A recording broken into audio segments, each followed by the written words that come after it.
අයිබෝවන් අපි අද කතා කරන්න යන්නේ කර්මාන්ත රසායනයේ තිබෙනා වූ අපි කතා කරන හත්වෙනි කර්මාන්තය ඇමෝනියා කර්මාන්තය. ඇමෝනියා කර්මාන්තය අපි නිෂ්පාදනය කරන ඇමෝනියා නිෂ්පාදනය කරන කාර්මික ක්‍රමවේදය අපි විශේෂයෙන් අපි හඳුන්වනවා හේබර් ක්‍රමය කියලා. එතකොට මේ හේබර් ක්‍රමය යටතේ ඇමෝනියා නිෂ්පාදනය කරන්නට නම් අපිට ප්‍රධාන අමුද්‍රව්‍යයන් දෙකක් ඕනේ. පළවෙනි එක N2 අනිත් එක තමයි ඇවිල්ලා N2 සහ H2 කියන දෙන්න තමයි ප්‍රධාන අමුද්‍රව්‍ය විදියට අපි යොදාගන්නේ. එතකොට මේ කියන ඇමෝනියා කර්මාන්තය ලෝකේ වැඩිපුරම පාවිච්චි වෙන්නේ මතක තියාගන්න පොහොර නිෂ්පාදනය කිරීම සඳහා. එතකොට පොහොර නිෂ්පාදනයට අපිට ඇමෝනියා ඕන නම් ඒ පොහොරවලිනුත් යූරියා කියනා වූ පොහොර නිෂ්පාදනය කිරීම සඳහා තමයි අපිට ඇමෝනියා විශාල වශයෙන් මොනවා වෙන්නද ප්‍රයෝජනවත් වන්නේ. එතකොට ඇමෝනියා නිෂ්පාදනයේදී N2 සහ H2 ලබා ගන්න අපි ක්‍රමවේද පාවිච්චි කරනවා. N2 අපි ලබා ගන්නේ වායුගෝලීය වාතයෙන් අපි N2 ලබා ගන්න. H2 අපි ලබා ගන්නේ කාගෙන්ද? එක්ක ඇවිල්ලා ස්වභාවික වාතය, එහෙම නැත්නම් මීතේන් වලින්, එහෙමත් නැත්නම් ඇවිල්ලා නැප්තා වලින්. එතකොට ඔය දෙක ඇවිල්ලා අපි මුලින්ම බලමු ඔය දෙකෙන් ඇවිල්ලා කොහොමද අපි N2යි H2යි ලබා ගන්න කියලා. ඊට පස්සේ අපි බලමු කොහොමද අපි ඇමෝනියා නිෂ්පාදනය කරන්නේ කියලා. හරි. ඒතර මම මුලින්ම වත් එක්ක කතා කරන්නේ N2 අපි ලබා ගන්නා වූ විදිය. N2 අපි ලබා ගන්නේ වායුගෝලීය වාතය අරගෙන අපි මොකක්කට ලක් කරනවද? භාගික ආසවණය කියන ක්‍රමවේදයට ලක් කරනවා. භාගික ආසවණයට ලක් කරලා පස්සේ ඔක්කොම වායුන් ඇවිල්ලා ද්‍රව වෙනවා. ද්‍රව වුණාන් පස්සේ අපි N2 ඇවිල්ලා ආපහු අපි මේක සිසිල් කරලා ඊට පස්සේ අපි ආපහු නැවත රත් කරනකොට ඇවිල්ලා N2 පිට වෙන එකේදී ඇවිල්ලා N2 අපි මොකක් කරනවද? ප්‍රතිග්‍රහණය කරලා වායුගෝලීය N2 ප්‍රමාණය අපි මොනවා කරනවද? ලබා ගන්න. ඒතර N2 අපි ලබා ගන්නේ වායුගෝලීය වාතයේ භාගික ආසවණ ක්‍රියාවලියට ලක් කිරීමෙන්. ඊට පස්සේ අපි කතා කරන්නේ කවුද? මීතේන් සහ නැප්තා වලින් අපි කොහොමද හයිඩ්‍රජන් ලබා ගන්න? ඒතර මතක තියාගන්න භාගික ආසවණෙන් N2 ලබා ගැනීම වගේම H2 අපි ලබා ගන්නේ මොකෙන්ද? අපි H2 ලබා ගන්නේ භාගික ඔක්සිකරණයෙන්. භාගික ඔක්සිකරණයෙන් ඇවිල්ලා කවුරු ලබා ගන්නවද? අපි N2 ලබා ගන්නවා. එතකොට CH4 හරි නැප්තා හරි භාගික ඔක්සිකරණයෙන් ඇවිල්ලා කවුරු ලබා ගන්නවද? H2 ලබා ගැනීම සිද්ධ වෙනවා. හරි. එතකොට මම මුලින්ම කතා කරන්නේ අපිට තියෙනවා ස්වභාවික වාතය කියලා එකක්. පොළොව යට ස්වභාවික වාතය තියෙනවා. මේකෙන් වැඩිම ප්‍රතිශතයක් ඇවිල්ලා තියෙන්නේ කවුද? මීතේන් කියන වායුව තමයි ස්වභාවික වාතයේ යට තියෙන්නේ. එතකොට ඒක අපි ක්‍රියාවලියකට ලක් කරන අදාළ ක්‍රියාවලිය ස්ටීම් මීතේන් රීෆෝමින් කියලා ක්‍රමවේදයක් පාවිච්චි කරනවා. මේ කියන්නේ ස්ටීම් මීතේන් රීෆෝමින් කියන ක්‍රමවේදයේදී අපි මොකද්ද කරන්නේ? CH4 ලබා ගැනීම සිද්ධ කරනවා. ඒකෙන් H2 ලබා ගැනීම සිද්ධ කරනවා. හරි. එතකොට මේ කියන ක්‍රමවේදයේදී අදාළ පද්ධතිය තුල හදිසියේවත් ඒ ස්වභාවික වාතයේ H2S තිබ්බොතින් මේ කියනා වූ මීතේන් ලබා ගැනීමේ ක්‍රියාවලියට ඒක ඇවිල්ලා මොනවා වෙන්න පුළුවන්ද? බාධා මතු වෙන්නට පුළුවන්. ඒක නිසා අපි මුලින්ම මොකද්ද කරන්නේ? මේකේ පවතිනා වූ H2S කියන එක්කෙනාව සිංක් ඔක්සයිඩ් දාලා සල්ෆර් කියන එක්කෙනාව සිංක් සල්ෆයිඩ් විදිහට මොනවා කරනවද? අයින් කරනවා. එතකොට ඒකෙන් පස්සේ අපි යන්නේ තනිකරම ක්‍රමවේදය H2 නිෂ්පාදනය කිරීමේ ක්‍රමවේදයට. හරි. එතකොට මේකෙන් CH4 ජලයත් එක්ක ප්‍රතික්‍රියා කරලා කාබන් මොනොක්සයිඩ් සහ H2 ලැබෙන්නට පුළුවන්. ඒ වගේම තමයි මෙතන හදපු කාබන් මොනොක්සයිඩ් තවදුරටත් ඇවිල්ලා අපි කවුද ජලයත් එක්ක ප්‍රතික්‍රියා කරලා කාබන් ඩයොක්සයිඩ් සහ H2 ලැබෙන්නට පුළුවන්. ඒ වගේම තමයි CH4 අපිට කෙලින්ම ජල අණුත් එක්ක ප්‍රතික්‍රියා කරලා කාබන් ඩයොක්සයිඩ් H2 ලැබෙන්නට පුළුවන්. මේ අපි කතා කරේ මීතේන් වායුවෙන් අපි කොහොමද H2 ලබා ගන්න. ඊට පස්සේ ඇවිල්ලා ඕනනම් නැප්තා වලින් නැප්තා C6H14 කියන එක්කෙනා මෙයාගෙන් ඇවිල්ලා ජලයත් එක්ක අපිට ඔක්සිකරණයකට ලක් කරලා කාබන් මොනොක්සයිඩ් ධන 6යි 13යි H2 ලබා ගන්න පුළුවන්. එහෙමත් නැත්නම් මීතේන් අපි ජල අණු 3ක් එක්ක ප්‍රතික්‍රියා කළා කාබන් මොනොක්සයිඩ් ධන 7යි H2 ලබා ගන්නට පුළුවන්. මේ අපි කතා කරේ මොකද්ද? අදාළ H2 ලබා ගැනීමේ ක්‍රියාවලිය. හරි. දැන් මම ඕගොල්ලොත් එක්ක කතා කරන්න යන්නේ මෙන්න මේ කියනා වූ ක්‍රම තුන.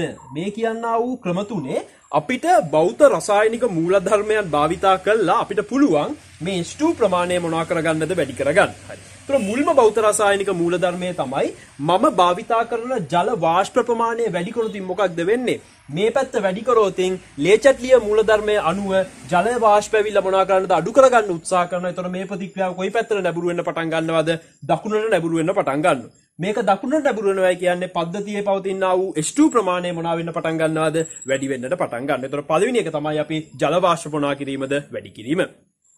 ඊළඟට මම වත් එක කතා කරන්නේ මෙන්න මේ කියනා වූ ක්‍රම දෙක. දැන් මේ පළවෙනි ප්‍රතික්‍රියාව ගත්තොත් මේ ප්‍රතික්‍රියාව තාප අවශෝෂක ක්‍රියාවලිය. දෙවෙනි ප්‍රතික්‍රියාව ගත්තොත් තාපදායක ක්‍රියාවලිය. තුන්වෙනි ප්‍රතික්‍රියාව ගත්තොත් මේකත් ඇවිල්ලා තාපදායක ක්‍රියාවලිය. මම මුලින්ම එනවා මේ තුන්වෙනි එකට. තොර තුන්වෙනි එකට ආවොතින් ඔයා දන්නවා මේකේ ඩෙල්ටා H ඍණයි ඩෙල්ටා S මොකක්ද වෙන්නේ මේ පැත්තේ වායු අණු 3යි මේ පැත්තේ ඇවිල්ලා වායු අණු 5යි වායු අණු සංඛ්‍යාව වැඩි වෙලා ඒක නිසා එන්ට්‍රොපිය මොකක් වෙලාද චලනය වෙන්න තියෙන ගතිය අහබුතාවය කුලප්පුව මොනවා වෙලාද වැඩි වෙලා එහෙනම් ඩෙල්ටා S ඇවිල්ලා මෙතෙන්දි ධන වෙලා ඩෙල්ටා S ධන ඩෙල්ටා H ඍණ එතකොට ඔයා සමීකරණය ඔයා ලියුවොතින් ඩෙල්ටා G සමානයි ඩෙල්ටා H ඍණ ඩෙල්ටා S වාරයක් T අනුව දැන් මෙයා ඍණයි මෙයා ඍණ මේ ඩෙල්ටා S ඇවිල්ලා ධනයි. එතකොට ඔයාලට මොකද්ද තේරෙන දේ? අපි උෂ්ණත්වය වැඩි කරන්න මොකද්ද වෙන්නේ මේ T ඩෙල්ටා S වල ධන ගතිය වැඩි වෙනවා. හැබැයි මේ සමස්ත පදේ ඍණාගය වැඩි වෙලා ඩෙල්ටා G වල ඍණාගය මොනවා වෙනවද වැඩි වෙනවා. ඒක නිසා ඔයාලට තේරෙන දේ තමයි උෂ්ණත්වය අපි වැඩි කරන්න මේ ප්‍රතික්‍රියාව ඇවිල්ලා ස්වයං සිද්ධභාවයට නැඹුරු වෙන ප්‍රමාණය මොනවා වෙනවද වැඩි වෙනවා. ඒ වගේම තමයි මේ ප්‍රතික්‍රියාව මේ ප්‍රතික්‍රියාවෙත් ඇවිල්ලා ඩෙල්ටා H කියන එක්කෙනා ධන. හැබැයි ඩෙල්ටා S කියන කෙනා ධන. එතකොට ඩෙල්ටා S කියන කෙනා ධන නිසා අනිවාර්යෙන් අපි උෂ්ණත්වය වැඩි කරනකොට මෙයාගේ ඇවිල්ලා ඍණ ඩෙල්ටා S වල අගයගේ ධන වුණාට ඇවිල්ලා මේ අගය ඇවිල්ලා මොනවා වෙනවද? අපි උෂ්ණත්වය වැඩි කරනකොට මේක ඍණ වෙනවා. ඒක නිසා උෂ්ණත්වය වැඩි කරනකොට මේ ප්‍රතික්‍රියාවත් ඇවිල්ලා මොනවා වෙනවද? අනිවාර්යයෙන්ම ස්වයං සිද්ධභාවය මොනවා වෙන්න පටන් ගන්නවද? වැඩි වෙනවා. එතකොට ඔන්න ඔය කියන්නා වූ ක්‍රමවේද දෙක මගින් තමයි අපි මොකක් කරන්නේද මේ කියන ක්‍රමවේද දෙකෙන් අපිට උෂ්ණත්වය වැඩි කරනකොට මොනවා වෙන්න පුළුවන්ද අදාළ ප්‍රතික්‍රියාවේ ස්වයං සිද්ධභාවය මොනවා වෙන්න පුළුවන්ද වැඩි වෙන්නට පුළුවන්. හැබැයි මේ ප්‍රතික්‍රියාව ගැන සලකනකොට මේ ප්‍රතික්‍රියාව තාපදායකයි ඉදිරිය තාපදායකයි. හැබැයි තාපදායක වුණාට මේ පැත්තේ වායු අණු දෙකයි මේ පැත්තේ වායු අණු දෙකයි එන්ට්‍රොපියේ ඇවිල්ලා අපිට පැහැදිලි විචලනයක් මේකෙදි දකින්න හම්බෙන්නේ නැහැ. ඒක නිසා ඩෙල්ටා G වල අපිට ප්‍රශ්නයක් තියෙනවා. හැබැයි මේ ප්‍රතික්‍රියාව ඇවිල්ලා තාපදායක ප්‍රතික්‍රියාවක්. මේකට ඉතා අඩු උෂ්ණත්වයේ වුණත් මේ ප්‍රතික්‍රියාව සිදුවිය හැකියි. ඒතර ආ තේරෙනවා මේක ඩෙල්ටා S දැන් ඍණ තියෙන්නේ. එහෙනම් ඍණ නම් මෙතන ඍණ කියන්නේ ඉතා අඩු උෂ්ණත්වයේ වුණත් මේක සිද්ධ වෙන්නට පුළුවන්. හැබැයි මේකට උෂ්ණත්වයක් ඕනේ. මේකෙදී අපි භාවිතා කරන්නේ මතක තියාගන්න මේ තුන්වෙනි එකෙන් ඇවිල්ලා මේක තාපදායක ප්‍රතික්‍රියාවක් නිසා පිටවෙන තාපයක් තියෙනවා. ඒ පිටවෙන තාපය ඇවිල්ලා අපි දෙවෙනි ප්‍රතික්‍රියාවට මොනවා කරනවද යොදා ගන්නවා කවුරු නිෂ්පාදනය කරන්නද H2 නිෂ්පාදනය කරා. ඒතර අපි මොකද්ද මෙතන ප්‍රධාන භෞත රසායනික මූලධර්ම දෙකක් කතා කරා. පළවෙනි එක තමයි අපි ජල වාෂ්ප වැඩි කිරීමෙන් ඇවිල්ලා මේ ඉදිරි ප්‍රතික්‍රියාව ඉදිරියට නැඹුරු කරන්නට පුළුවන්. අංක 2 පළවෙනි සහ තුන්වෙනි ප්‍රතික්‍රියාව සඳහා අපිට පුළුවන් මොකද උෂ්ණත්වය වැඩි කිරීමෙන් මේ ප්‍රතික්‍රියාවේ ස්වයං සිද්ධභාවය වැඩි කරලා ජලය වැඩි H2 වැඩිපුර ඇවිල්ලා මොනවා කරන්න පුළුවන්ද අපිට නිෂ්පාදනය කිරීමේ හැකියාව තියෙනවා. හරි. එතකොට මෙහෙම අපි ලබාගත් H2යි මෙහෙම අපි ලබාගත් N2යි අපි මොකකට යවනවද අදාළ ප්‍රතික්‍රියාවට යවනවා. දැන් අපි කතා කරන්නේ කාර්මිකව අපි කොහොමද ඇමෝනියා නිෂ්පාදනය කරන්නේ කියලා. හරි. එතකොට මෙතන N2 ආවා, මෙතන H2 ආවා. මෙතනින් ඇවිල්ලා අපි කවුරු ලබා ගන්නවද? ඇමෝනියා ලබා ගන්න. මේ ප්‍රතික්‍රියාව ගැන කතා කරොත් මේ ප්‍රතික්‍රියාව තාපදායක ප්‍රතික්‍රියාවක්. ඒ වගේම තමයි මේ පැත්තේ වායු අණු 4යි මේ පැත්තේ වායු අණු 2යි මේක ඉදිරියට යනකොට ඇවිල්ලා මේකේ ඩෙල්ටා S මොකක් වෙලාද? ඍණ වෙලා. ඩෙල්ටා S ඍණ වෙලා කියන්නේ එන්ට්‍රොපිය අඩු වෙලා. දැන් මම මේක දානවා අදාළ සමීකරණයට. මේක අදාළ සමීකරණයට මම දැම්මොතින් ඩෙල්ටා G සමානයි ඩෙල්ටා H ඍණ ඩෙල්ටා S වාරයක් T. එතකොට මේක ඍණයි මෙතන ඍණයි මේක ඍණයි. ආරම්භයේදී මම කියනවා මෙයාට තියෙනවා ඍණාගයක්. මේක ස්වයං සිද්ධව සිද්ධ වෙනවා. හැබැයි මම උෂ්ණත්වය මේකෙදි වැඩි කරනවා. උෂ්ණත්වය වැඩි කරොත් මොකක්ද වෙන්නේ? බලන්න උෂ්ණත්වය වැඩි කරොත් මෙතන ඇවිල්ලා ඍණ ඩෙල්ටා S වාරයක් T එකේ ඍණාගය වැඩි වෙනවා. ඍණාගය වැඩි වෙනකොට ඍණයි මෙතනින් එන ධනාගය වැඩි වෙනවා. මෙතනින් එන ධනාගය වැඩි වෙනකොට මේකේ ඩෙල්ටා G අගයේ ඍණාගය මොනවා වෙන්න පටන් ගන්නවද? අඩු වෙන්න පටන් ගන්නවා. ඩෙල්ටා G වල ඍණාගය අඩු වෙනවා කියන්නේ ඩෙල්ටා G වල ස්වයං සිද්ධභාවය මොනවා වෙනවද? මේ ප්‍රතික්‍රියාවේ ස්වයං සිද්ධභාවය අඩු වෙනවා. ඒනම් ඔයාලට තේරෙන දේ තමයි වැඩි උෂ්ණත්ව මේ ප්‍රතික්‍රියාව සඳහා වැඩිම උෂ්ණත්ව මේ ප්‍රතික්‍රියාව සඳහා හිතකර උෂ්ණත්වයන් නොවේ. ඒ වගේ තමයි ලේචර්ලීය මූලධර්මයෙන් උනත් ඒක අපිට පැහැදිලි කරන්න පුළුවන්. ඉදිරි ප්‍රතික්‍රියාව තාපදායකයි. මම උෂ්ණත්වය වැඩි කරොත් මොකක්ද වෙන්නේ? උෂ්ණත්වය අඩු කරගන්න මෙයා තාප අවශෝෂක ප්‍රතික්‍රියාව දිරිමත් වෙනවා. තාප අවශෝෂක කොයි පැත්තද? මේක පසුපස්සට නබුරු වෙන්න පටන් ගන්නවා. ඒතර ඇමෝනියා ඵලදාවයේත් මොනවා වෙන්න පටන් ගන්නවද? අඩු වෙන්නට පටන් ගන්නවා. ඒක නිසා අපි කියනවා ලේචර්ලීය මූලධර්මය අනුව මේකට සුදුසු වෙන්නේ මොන උෂ්ණත්වයක්ද? අඩු උෂ්ණත්වය. එතකොට ඩෙල්ටා G සමානයි ඩෙල්ටා H ඍණ ඩෙල්ටා S වාරයක් T අනුවත් මේකට මැච් වෙන්නේ මොකද්ද? අඩු උෂ්ණත්වය. හැබැයි අඩු උෂ්ණත්වයක් පාවිච්චි කිරීම අපිට ප්‍රශ්නයක් තියෙනවා. මොකක්ද අඩු උෂ්ණත්වයක් පාවිච්චි කරන එකේ ප්‍රශ්නය? අඩු උෂ්ණත්වයක් පාවිච්චි කරනකොට මේවල මොනවද? චාලක ශක්තියින් මොනවා වෙන්න පටන් ගන්නවද? අඩු වෙනවා. චාලක ශක්තියින් අඩු වෙනකොට අණු ගැටෙන්න තියෙන හැකියාව මොකක් වෙන්න පටන් ගන්නවද? අඩු වෙනවා. අණු ගැටෙන්න තියෙන හැකියාව අඩු වෙනවා කියන්නේ ප්‍රතික්‍රියාව සිද්ධ වෙන්න තියෙන හැකියාව මොනවා වෙනවද? අඩු වෙනවා. ඒ නිසා ප්‍රතික්‍රියාවේ ශීඝ්‍රතාවය මොනවා වෙනවද? අඩු වෙනවා. මේ හේතුව නිසා අපි ඇමෝනියා නිෂ්පාදනය කිරීමට යොදාගන්නේ වැඩි උෂ්ණත්වයකුත් නෙවෙයි අඩු උෂ්ණත්වයකුත් නෙවෙයි ප්‍රශස්ත උෂ්ණත්වයක්. මේ ප්‍රශස්ත උෂ්ණත්වය අපි සාමාන්‍යයෙන් සලකනවා කීයයි කියලාද 450යි සෙල්සියස් අංශක කියලා. මේක සාමාන්‍යයෙන් 450යි 500යි අතර පවතිනා වූ උෂ්ණත්වයක් තමයි අපි භාවිතා කරනු ලබන්නේ. හරි. ඊළඟට මොකද්ද? අපි බලමු මේකට මැච් වෙන පීඩනය මොකක්ද කියලා. දැන් ලේචට්ලිය මූලධර්මය අනුව මේකට මැච් වෙන්නේ මොන පීඩනයක්ද? මේ පැත්තේ වායු අණු 4යි මේ පැත්තේ වායු අණු 2යි. එතකොට ඉදිරියට නැඹුරු කරන්න ඕන නම් අපි පීඩනය වැඩි කරනවා. පීඩනය වැඩි කරනකොට ලේචට්ලියට අණුව පීඩනය අඩු කරගන්න ඕනේ. පීඩනය අඩු කරගන්න මේ ප්‍රතික්‍රියාව කොහෙට නැඹුරු වෙන්න ඕනද? ඉදිරියට නැඹුරු වෙන්නට ඕනේ. හැබැයි අපි ඇවිල්ලා මේකෙදි ඒ කියන්නේ ලේචට්ලිය මූලධර්මය අනුව වැඩි පීඩනයක් පාවිච්චි කරොත් මේක ඇවිල්ලා ඉදිරියට නැඹුරු වෙනවා. හැබැයි අපිට ප්‍රශ්නයක් තියෙනවා අපි වැඩි පීඩනයක් පාවිච්චි කරොත් ඒ කියන වැඩි පීඩනයේ දරා ගන්න ඕන බදුන් නිෂ්පාදනය කරන්න අධික පිරිවැයක් සැපීමට සිද්ධ වෙනවා. ඒ අධික පිරිවැයක් අපිට සැපීමට සිද්ධ වෙන නිසා මොකක්ද වෙන්නේ? අපි ඇවිල්ලා මේකට වැඩි පීඩනයක් නෙවෙයි අපි පාවිච්චි කරන්නේ. වැඩි පීඩනයට වඩා අඩු ප්‍රශස්ත පීඩනයක් පාවිච්චි කරනවා. මේකෙදි අපි පාවිච්චි කරන ප්‍රශස්ත පීඩනය 250යි ATM කියලා අපි සලකනවා. සාමාන්‍යයෙන් මේක 250යි 300යි අතර ඇවිල්ලා ATM ප්‍රමාණයක් අපි මේකෙදි භාවිතා කරනවා.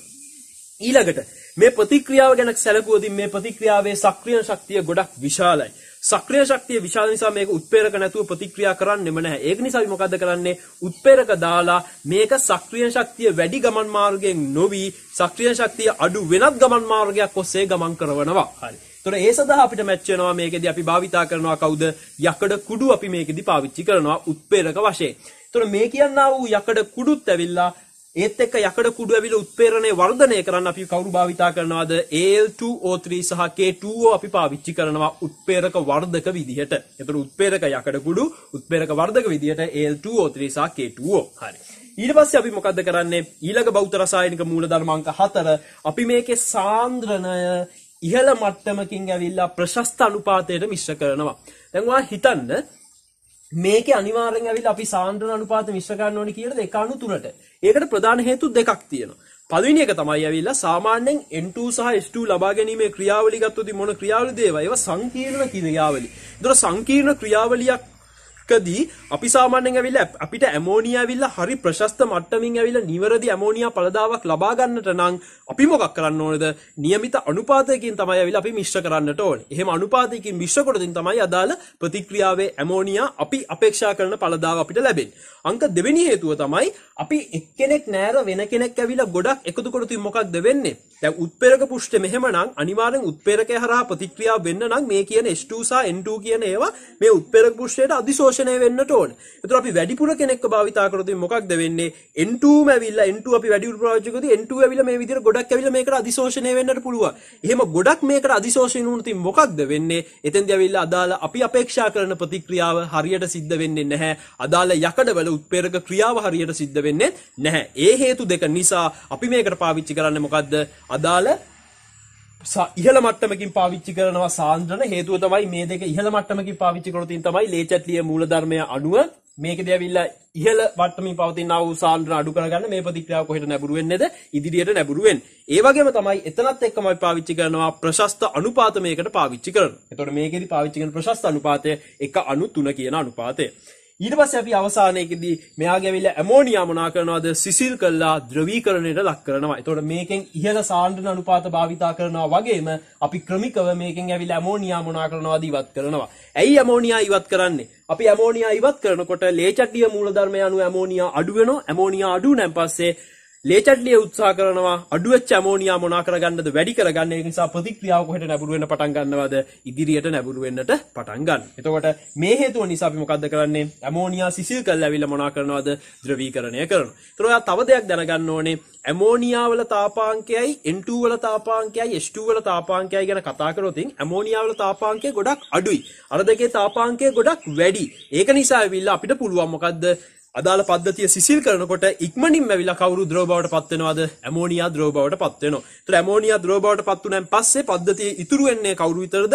N2 සහ H2 විතරයි. ඒ කියන ඉතුරු වෙච්ච N2 සහ H2 අපි මොකද කරන්නේ? හරියට ප්‍රශස්ත අනුපාත නැවතවතාවක් හරියට සෙට් කළා. අපි මොකද කරන්නේ? නැවතවතාවක් එයා මොනා කරනවද? ප්‍රතිචක්‍රීකරණ ක්‍රියාවලියට මොනා කරනවද? ලක් කරනවා. හරි. එතකොට ඇමෝනියා නිෂ්පාදනයේදී ප්‍රශස්ත උෂ්ණත්වය 450 500 ප්‍රශස්ත පීඩනය 250 300 උත්ප්‍රේරක යකඩ කුඩු උත්ප්‍රේරක වර්ධක ඇලුමිනියම් ඔක්සයිඩ් සහ පොටෑසියම් ඔක්සයිඩ් ඊට පස්සේ ඇවිල්ලා ඉහළ ප්‍රතික්‍රියක සාන්ද්‍රණ ඉහළ අනුපාතයකින් මොකද්ද ප්‍රශස්ත අනුපාතයකින් අංක අන්තිම එක ඇමෝනියා සිසිල් කරලා මොනා කරනවද ද්‍රව බවට පරිවර්තනය කරනවා. හරි. ඊට පස්සේ මේ ඇමෝනියා නිෂ්පාදනයේ පරිසර දූෂණය ගැන අපි කතා කරොත් මේකෙදි ඉහළ වශයෙන්ම ඇවිල්ලා කාබන් ඩයොක්සයිඩ් නිර්මාණය වෙන්නට පුළුවන්. කොහොමද කාබන් ඩයොක්සයිඩ් නිර්මාණය වෙන්නේ? මුල්ම දේ තමයි මේකෙදි උෂ්ණත්වයේ විදිහට සලකනකොට 450ක 500ක උෂ්ණත්වයක් අපි සපයනකොට ඇවිල්ලා මොකද්ද වෙන්නේ? අනිවාර්යෙන් පෙට්‍රෝලියම් ඉන්ධන මොනා කරන්න ඕනද අපි දහනය කරන්නට ඕන. පෙට්‍රෝලියම් ඉන්ධන දහනය කරන්න කවුද ඇවිල්ලා එළියට යන්නේ? Carbon dioxide. ඒ නිසා කාබන් ඩයොක්සයිඩ් වායුව ඒ කියන උෂ්ණත්වය පවත්වා ගන්න අපි පෙට්‍රෝලියම් ඉන්ධන දහනය කරනකොට එළියට මුක්ත වෙනවා.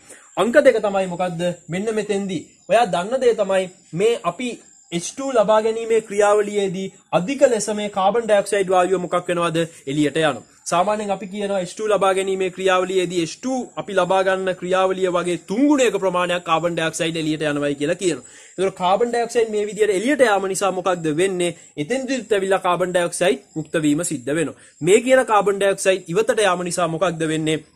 මෙතෙන්දී හරිතාගාර ආචරණයට දායක වන කාබන් ඩයොක්සයිඩ් වායුව වැඩි වෙනවා. හරිතාගාර ආචරණයේ කාබන් ඩයොක්සයිඩ් තවදුරටත් වැඩි වෙන්න මොකද්ද වෙන්නේ? ගෝලීය උණුසුම් වීමේ ක්‍රියාවලිය මොනවා වෙන්න පටන් ගන්නවද? වැඩි වෙන්නට පටන් ගන්නවා. හරි. ඊට පස්සේ අපි කතා කරන්නේ අපි මොකටද ඇමෝනියා භාවිතා කරන්නේ? ප්‍රධාන වශයෙන් අපි ඇමෝනියා භාවිතා කරන්නේ මොකටද? පොහොර නිෂ්පාදනයට. ඊළඟට අපිට පුළුවන් ඇමෝනියා භාවිතා කරන්න ආම්ලික වායු තියෙනවා නම් ඒ ආම්ලික වායු මොනා කරන්නද? අධිශෝෂණ ක්‍රියාවලියට.